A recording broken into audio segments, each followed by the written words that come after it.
It's 9 in the morning. The task is right there in front of you. You know how to do it, but your hand drifts away. A new tab opens on its own, and suddenly you are staring at your phone. Labels like laziness or a lack of discipline miss the mark.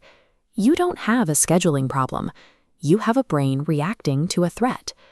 We treat this behavior like a logistics problem. We buy physical planners, block off calendars, and try the 2-minute rule. These logistics-based solutions often work for a day or two because the novelty provides a burst of motivation, but the old pattern inevitably returns. In a fraction of a single second, your brain makes an unconscious emotional decision to protect you from a feeling. You are fighting an emotional battle.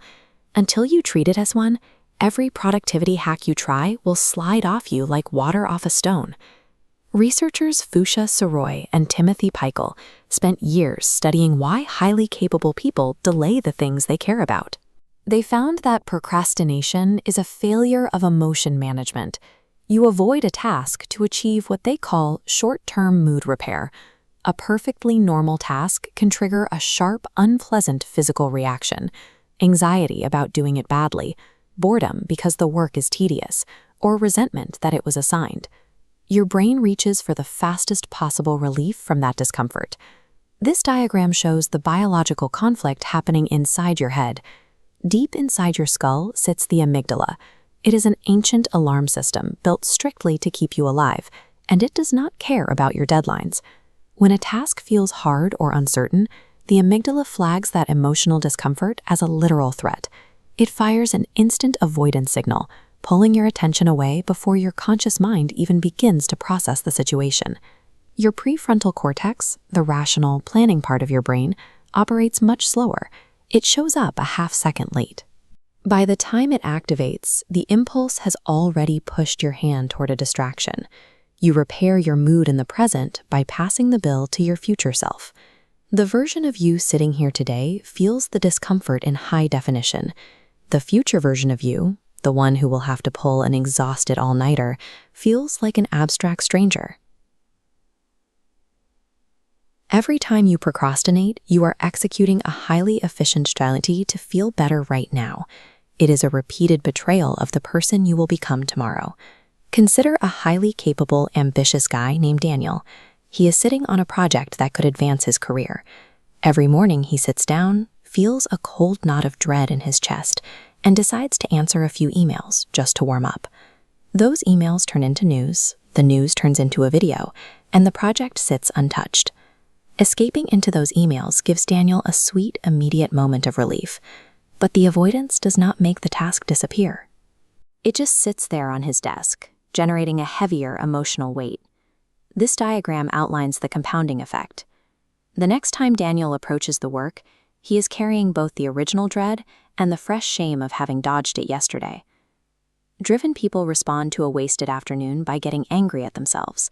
They pile on the contempt, mistaking that self-punishment for discipline.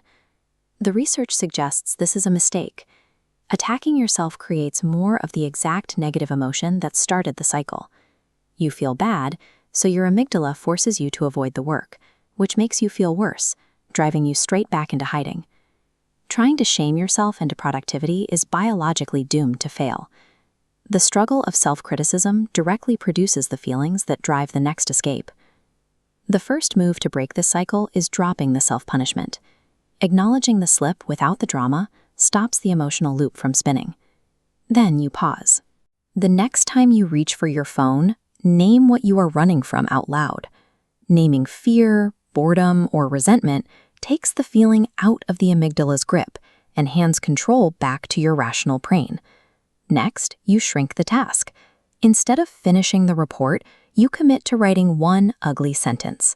Make the first step so small that the amygdala does not register it as a threat. Overcoming procrastination is a matter of building the distinct, trainable skill of tolerating difficult emotions. Your mood is a passing weather system. It rolls in, it rolls out, and it lies to you about what is permanent. The disciplined person acts on their values regardless of the weather inside. The Stoics taught that we suffer more in imagination than in reality. The dread of a difficult task is almost always worse than the reality of doing it.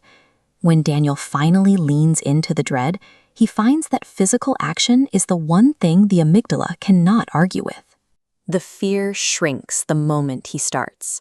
Discipline is the willingness to move forward while the discomfort is still in the room. It transforms you into a person who commands themselves. If this helped you recognize a pattern you have lived with for years, subscribe to the channel for more evidence-based psychology. Hit the like button to help someone else break the cycle, and drop a comment below. Tell me the exact task you are avoiding right now and the real feeling hiding underneath it. I will see you in the next one.